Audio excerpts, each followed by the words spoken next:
하였더라. 아멘. 우리가 살아가면서 때로는 눈에 보이는 것으로 쉽게 생각하고 판단할 때가 많습니다. 어떤 일이나 상황들을 이성적으로 그리고 합리적으로만 선택하고 결정할 때가 종종 있습니다. 하지만 우리의 신앙생활은 겉모습만 보고 쉽게 판단하는 것이 아니라 하나님의 뜻이 무엇인지를 구하며 인도를 받으며 결정해야 하는 것입니다. 오늘 본문에서 기브온 사람들에 대한 이야기가 나옵니다. 그들은 가나안 중부의 강한 도시 국가에서 살았던 사람들입니다. 그런데 그들은 이스라엘의 소식을 듣게 되었습니다.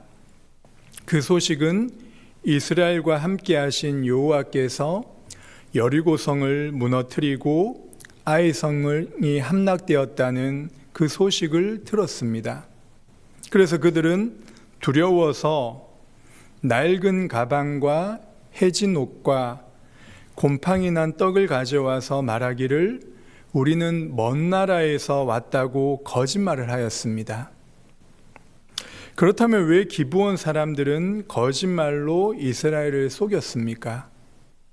그 이유가 바로 오늘 3절과 9절과 10절에 잘 나와 있듯이 간단하게 요약을 하면 기브온 사람들이 이스라엘의 하나님 여호와의 명성을 들으면서 하나님에 대한 두려워하는 마음이 생기게 된 것입니다. 다시 말해 여호와께서 행하신 그 출애굽 애굽에 행하신 구원의 일과 요단강을 가르고 또 가나안 땅을 정복해 하실 것에 대한 그 두려움에 대한 것이 있었습니다. 기브온 사람들은 이렇게 이스라엘 백성을 속이는 것은 분명히 잘못된 방법이었지만 그 마음에는 하나님께 피하고자 하는 간절한 마음이 있었던 것입니다. 그건 가나안 족속과 다른 어찌 보면 하나님을 두려워하는 경외의 마음이 시작된 것인 줄 모르겠습니다. 요수아와 이스라엘의 지도자들은 그들의 말과 그리고 가지고 온 양식을 보며 쉽게 판단하고 결정을 하게 되었습니다. 이 부분에 대해서 성경은 분명히 말하고 있습니다. 우리 오늘 읽은 14절, 9장 14절의 말씀을 우리 함께 읽겠습니다. 시작. 무리가 그들의 양식을 취하고는 어떻게 할지 여호와께 묻지 아니하고. 우리의 경험과 일방적인 상식의 기준이 어찌 보면 잘못되거나 틀리다는 것은 아닐 것입니다. 하지만 그것보다 더 중요한 하나님께 기도하지 않고 주의 뜻과 인도하심을 따르지 않는 것이 어찌 보면 진짜 문제가 되는 것입니다. 기도 없는 판단과 어떠한 결정은 항상 영적으로 볼 때 위험하다는 것을 우리에게 보여주는 메시지이기도 합니다. 그렇다면 우리의 삶은 어떠합니까? 너무나도 사소하고 우리가 쉽게 생각하는 일들은 하나님께 기도하지 않고 우리의 생각과 경험과 상식적인 수준에서 일을 행하고 있지는 않습니까? 분명히 내가 생각할 때는 최선이었고 최적의 것을 선택하고 결정하였다고 생각을 했는데 지나고 보면 주님의 뜻과 방향과 인도하심과 맞지 않을 때가 종종 있음을 우리는 확인하게 됩니다. 내일 본문이지만 16절에서 21절의 내용에 보면 3일 뒤에 기브온 사람들의 속임수가 탄로납니다. 하지만 이스라엘은 이미 여호와의 이름으로 맹세한 언약을 맺었기 때문에 가나안의 다른 족속들처럼 죽일 수가 없게 된 것입니다. 요수아는 언약을 깨트리지 않고 기브온 사람들을 성전에 나무 패는 자, 물깃는 그런 종으로 삼게 되었습니다. 한마디로 말해 그들은 제사와 성전의 일에 봉사하는 사람으로 사용되어진 것입니다. 분명히 기브온 족속들은 속임수로 들어온 민족이었지만 결국 하나님의 집에서 섬기는 자리를 얻게 되었다는 큰 은혜를 받은 모습을 우리는 볼 수 있는 것입니다. 여기에서 저는 신약 교회의 모습을 희미하게 보여주는 것 같습니다. 이스라엘과 전혀 상관이 없는 이방인이었던 우리를 주의 몸된 교회로 삼아주셔서 함께 주님을 예배하며 섬길 수 있다는 것이 바로 하나님의 은혜요 최고의 축복인 것입니다. 기브온 사람과 화친을 맺은 것은 분명히 여호수아와 이스라엘 지도자들의 실수였습니다. 주님께 기도하지 않고 주의 뜻을 구하지 않았습니다. 하지만 이것 또한 언약 백성들에게 선을 이루시는 하나님의 신실하심을 깨닫게 되는 것입니다. 이것은 단순히 실수를 합리화하고 기도 안 해도 된다는 그러한 말이 아니겠죠. 사람들은 다 부족하고 연약하기에 의도치 않게 실수를 하고 때로는 실패의 자리에 설 수 있는 것입니다. 그때 어떠한 반응을 하는지가 평소에 어떠한 신앙생활을 하는지를 알 수 있는 것입니다. 종교적으로 율법주의에 강한 사람들은 실수하는 사람들을 볼 때 쉽게 자신의 기준으로 판단하고 그 잘못에 대해서 쉽게 용서하기가 어려워집니다. 그래서 실수한 사람들에 대해서 말을 쉽게 하게 되고 그런 것을 이야기거리로 만드는 것을 참으로 좋아합니다. 하지만 복음 중심의 신앙생활하는 사람들은 그러한 사람들의 실수를 볼 때 언제든지 반면교사로 나의 실수가 될 수 있음을 깨닫게 되는 것입니다. 나 같은 사람도 주의 은혜가 아니면 언제든지 실수하고 넘어질 수 있다는 것을 알기 때문에 그 실수한 사람을 위해 기도할 수 있는 그런 긍휼의 마음이 생기는 것입니다. 그리고 그리스도께서 자신을 용서해 주시고 용납해 주신 그 은혜로 살아가는 사람이기에 다른 사람들에 대해서도 믿음의 여유와 관용을 베풀 수 있게 되는 것입니다. 우리에게 중요한 것은 실수 자체가 아니라 실수를 대하는 태도일 것입니다. 실수를 할 때 그 개인에게는 두 가지의 반응을 선택할 수 있는 기로에 서게 됩니다. 하나는 많은 사람들이 선택하는 육신의 죄성의 반응입니다. 실수에 대한 후회로 인해 낙심과 깊은 좌절에 빠지게 됩니다. 그리고 그 실수에 대해서 두려워하고 당황한 상태 속에서 죄책감과 고통에 빠지게 되는 것입니다. 그래서 흔히 말하기를 내가 왜 그랬을까? 왜 그때 그러한 선택을 해서 이러한 실수를 했을까? 계속해서 실수를 묵상하고 후회와 자책에 빠지게 되는 것입니다. 그것이 더 깊어지면 어떻게 되겠습니까? 하나님께 대한 원망이 나갑니다. 하나님은 전능하신데 왜 이 실수를 막아주시지 않으셨을까? 그런 하나님을 내가 어떻게 믿고 섬길 수 있을까라는 이런 자기중심적인 불신앙에 빠질 수 있다는 것입니다. 이것이 바로 실수를 잘못된 태도로 반응하여 실패로 가는 과정이 되고 마는 것입니다. 또 다른 실수를 대하는 두 번째 반응은 육신의 반응이 아니라 믿음의 반응입니다. 나는 완전한 사람이 아니구나.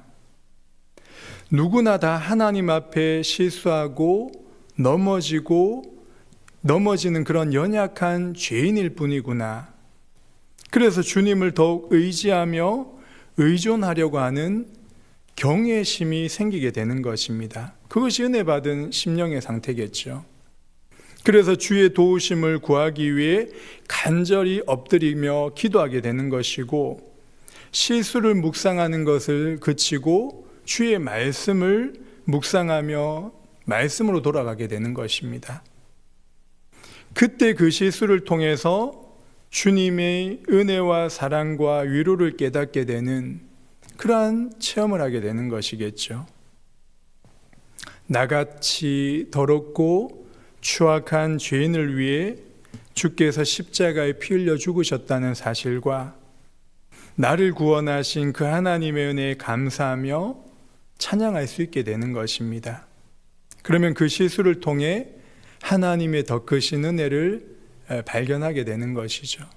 그것이 바로 로마서 5장 20절에 죄가 더한 곳에 은혜가 넘친다는 그 말씀이 적용되는 것입니다. 그것이 단순히 반율법주의자처럼 은혜를 더하기 위해 죄를 더 많이 지으려는 그런 이상한 소리가 아니라 진정한 하나님 앞에서의 경외함으로 나를 용납하시고 용서하신 그 주님의 은혜와 사랑을 찬송하게 되는 것입니다. 분명히 여호수아와 이스라엘 지도자들은 실수하였습니다. 그런데 하나님께서 그 실수를 어떻게 선으로 바꾸셨습니까? 여호수아서 10장에서 아모리의 5왕이 기브온을 치려고 하였습니다. 그때 이스라엘은 기브온과 언약을 맺었기 때문에 기브온을 전쟁을 도우러 나가야 되었습니다. 그리고 그러한 전쟁 속에 분명히 위기가 있었지만 그 위기를 통해서 태양이 멈추는 하나님의 놀라운 능력이 나타나며 전쟁에서 승리하는 그런 경험을 하게 된 것입니다. 이처럼 이스라엘의 실수였지만 하나님의 선하심과 능력을 체험하는 은혜를 받는 축복의 시간으로 바뀌어지는 것입니다. 말씀을 맺겠습니다. 오늘 말씀을 통해서 우리는 2가지를 깨닫고 배울 수 있습니다. 그 첫 번째가 기도하지 않고 행한 결정은 아무리 좋아 보이더라도 결국 부담으로 문제로 떠안게 되는 것입니다. 기도하지 않고 사람들의 말과 세상의 정보와 전문가들의 조언으로 판단하고 결정하는 일들이 없는지 돌아보기를 바랍니다. 새로운 직장이나 직업을 준비할 때, 자녀들의 학업과 미래를 준비할 때, 교회 사역과 섬기는 일을 할 때에도 기도 없이 확신한다는 것은 착각에 빠지며 영적인 함정에 걸려 넘어질 수 있게 되는 것입니다. 모든 작고 큰 일에 주님께 묻고 기도하는 이러한 영적 습관이 형성되시기를 바랍니다. 마지막으로 2번째는 하나님은 우리의 실수 속에서도 하나님의 신실하시게 일하신다는 것을 우리는 볼 수 있는 것입니다. 분명히 여호수아는 주님께 묻지 않고 기도하지 않는 큰 실수를 범하였습니다. 그러나 그 실수로 인해 가나안 정복이 실패하거나 주님께 버림받지 않았습니다. 오히려 그 사건을 통해 주의 능력을 경험하게 되어서 주님께 더 간절히 붙잡힌 바 된 그러한 믿음의 사람으로 세워진 것입니다. 주님께서 우리의 실수를 통해서도 분명히 일하신다는 것을 깨닫고 믿을 수 있다면 우리의 관점이 점점 달라지게 될 것입니다.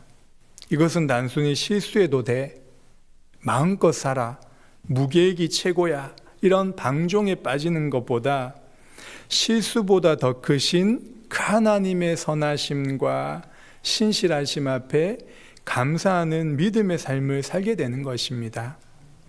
성경에 나오는 모든 믿음의 사람들은 우리가 생각했던 영웅이거나 완벽하거나 완전한 사람들이 아니었습니다. 그들은 우리와 같이 부족하고 연약하고 실수투성이의 사람들이었습니다.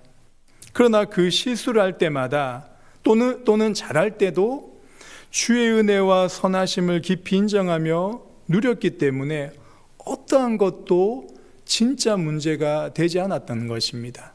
진짜 문제는 무엇이겠습니까? 하나님과의 관계가 점점 멀어지는 것이 진짜 문제인 것입니다. 그래서 잘하고 못하는 것보다 더 중요한 것이 우리의 삶을 통해 그리스도를 알아가고 그리스도를 체험하는 것입니다. 오늘 하루도 이러한 주님을 깊이 사랑하며 감사하는 그런 복된 삶을 사시기를 주님의 이름으로 간절히 기도합니다. 하나님 아버지, 우리의 실수와 못난 것까지도 하나님의 선하심과 신실하심이 사라지지 않는 것을 믿습니다. 다만 실수와 잘못을 합리하지 않게 하시고 그이들을 통해서 배우며 성장하며 주님과 더 깊은 관계 속으로 들어가기를 간절히 소원합니다. 실수를 통해서 반응하는 우리의 모습들을 돌아보게 하셔서 후회와 자책에 빠지지 않게 하시고 더욱 주를 의지하며 경외하는 마음을 주옵소서. 하나님을 아버지로 부르며 사는 가장 복된 자녀임을 잊지 않게 하셔서 아버지의 명예와 영광과 사랑과 거룩함을 따라 감사하며 살아가게 인도하여 주옵소서. 스스로의 회복 중에 있는 성도들과 육신의 질병으로 고통 중에 있는 성도들에게 주님의 위로와 긍휼로 함께하여 주옵소서. 그 연약함을 통해서 하나님의 은혜의 손길을 꼭 붙잡고 선하신 우리 주님을 깊이 만나는 복된 은혜의 시간 되게 인도하여 주옵소서. 감사드리며 예수님의 이름으로 기도합니다. 아멘. 기도하시다가 돌아가시기 바랍니다.